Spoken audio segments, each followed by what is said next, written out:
అందరికీ good morning. ఈరోజు నేను విద్యార్థుల లోపల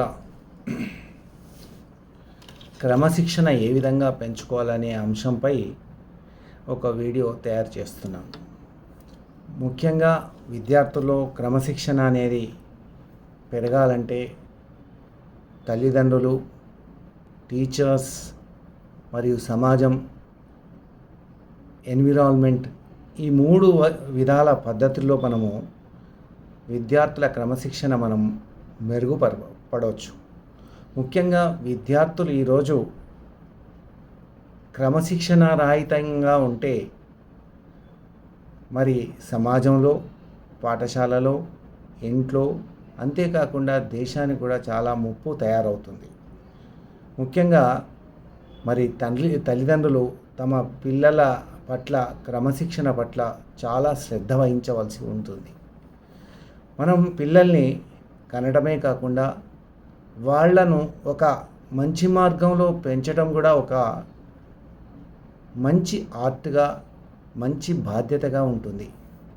ముఖ్యంగా పిల్లలు తల్లిదండ్రుల వద్ద పెరుగుతున్నప్పుడు పిల్లల్ని తల్లిదండ్రులు చాలా పరిశీలించవలసి ఉంటుంది. ముఖ్యంగా పిల్లవాడు ఏం చేస్తున్నాడు, మరి విరామ సమయంలో ఏం చేస్తున్నాడు, ఆటల సమయంలో ఏం చేస్తున్నాడు, తర్వాత పాఠశాలకు సరిగ్గా పోతున్నాడా లేదా, విద్యాబుద్ధులు సరిగ్గా నేర్చుకుంటున్నాడా లేదా, హోంవర్క్ సరిగ్గా చేస్తున్నాడా లేదా, ఈ అంశాలే కాకుండా విద్యార్థికి ప్రతిరోజు ఒక నీతి బోధ కూడా చేస్తే బాగుంటుంది.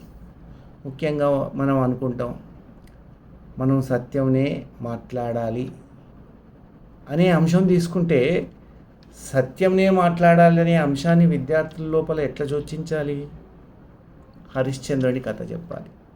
మా చిన్నతనంలో మేము హరిశ్చంద్రునికి సినిమా చూసినప్పుడు ఆ హరిశ్చంద్రుని సినిమాలో జరిగిన సంఘటనలో ప్రతి దానిలో కళ్ళ వెంబడి నీళ్లు కారేవి. అంటే మా లోపల ఆ స్పందన ఆ విధంగా అభివృద్ధి జరిగిందనమాట.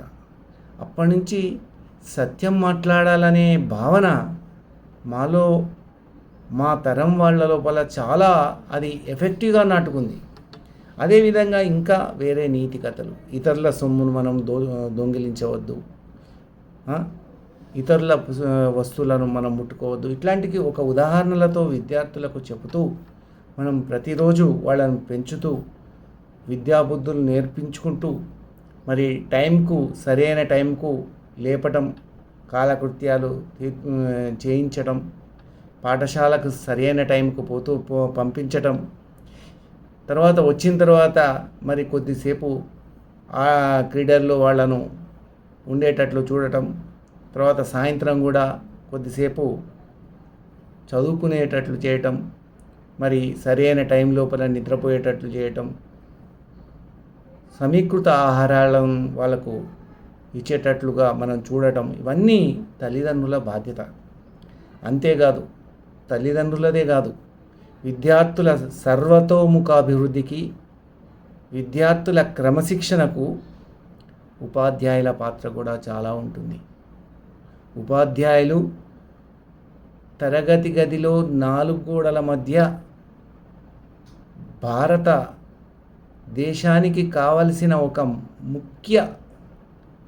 అతి ముఖ్యమైన భావి భారత పౌరులను తీర్చిదిద్దే బాధ్యత మన ఉపాధ్యాయుల పని ఉంది. మరి ఏ విద్యార్థి ఏ విధమైన క్రమశిక్షణ లోపంగా ఉంటున్నాడనేది తెలవడం తల్లిదండ్రులకును ఉపాధ్యాయులకు చాలా తెలిసి ఉంటుంది. ముఖ్యంగా ఉపాధ్యాయులు ప్రతి ఒక్క విద్యార్థిని పరిశీలిస్తారు. వాళ్ళు మొహం చూడగానే చెప్తూ ఉంటారు, ఈ విద్యార్థి లక్షణాలు ఇవి, వీడు ఈ సబ్జెక్ట్లో వీక్ ఉన్నాడు, ఈ విద్యార్థి ఈ క్లాస్లో ఈ అల్లరి చేస్తూ ఉంటాడు. మరి ఇవన్నీ ఒక ఉపాధ్యాయుడుకు, తల్లిదండ్రులకు మాత్రమే తెలుస్తాయి. మరి ఉపాధ్యాయుడు ఇవన్నిటినీ అధిగమించాలంటే మరి ఏం చేయాలి? తరగతి గది లోపల ఉపాధ్యాయుడు చాలా సమస్యలను ఎదుర్కోవాల్సి వస్తుంది. మరి తరగతి గదిలో ఉన్న 40 మంది విద్యార్థుల లోపల తెలివిగల విద్యార్థులు, మధ్యస్థ తెలివిగల ఉన్న విద్యార్థులు, చాలా స్లో లెర్నర్స్ కూడా ఉంటారు. వీళ్ళందరినీ ఎదుర్కొని పాఠం చెప్పాలంటే అది చాలా కఠినమైన బాధ్యత. మరి ఈ బాధ్యతను ఎదుర్కోవాలంటే సరైన విద్యార్థి పాఠం వినటం అది మామూలే. మధ్యస్థము, తర్వాత స్లో లెర్నర్ విద్యార్థి క్లాస్లో అల్లరి చేయటం, తర్వాత బయట అల్లరి చేయటం, ఇవన్నీ మనం చూస్తూనే ఉంటాం.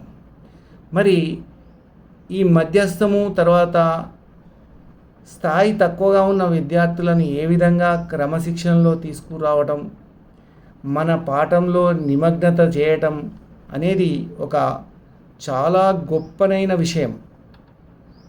మరి విద్యార్థికి ఎందుకలా క్రమశిక్షణ రాహిత్యంగా చేస్తున్నాడు, క్లాస్లో అల్లరి చేస్తున్నాడు, మరి క్లాస్లో పాఠం చెప్తున్నప్పుడు సరిగ్గా వినటం లేదు, ఇచ్చిన హోంవర్క్ చేయటం లేదని దాని మీద ముఖ్యంగా కాన్సన్ట్రేషన్ చేస్తుంటే మనకు తెలుస్తున్న విషయాలు ఏంటంటే, ఆ విద్యార్థికి ఆ క్లాసులో కనీస విద్యా అభ్యసన స్థాయి లేకపోయి ఉండటం, తర్వాత మనం చెప్పిన లెర్నింగ్ అవుట్కమ్స్ వాడికి సరి అయిన విధంగా రాకపోవడం వల్లనే ఆ క్లాస్లో ఆ విద్యార్థి ఆ విధంగా క్రమశిక్షణ లోపంగా ఉంటాడనే ఆలోచన నాకుంది.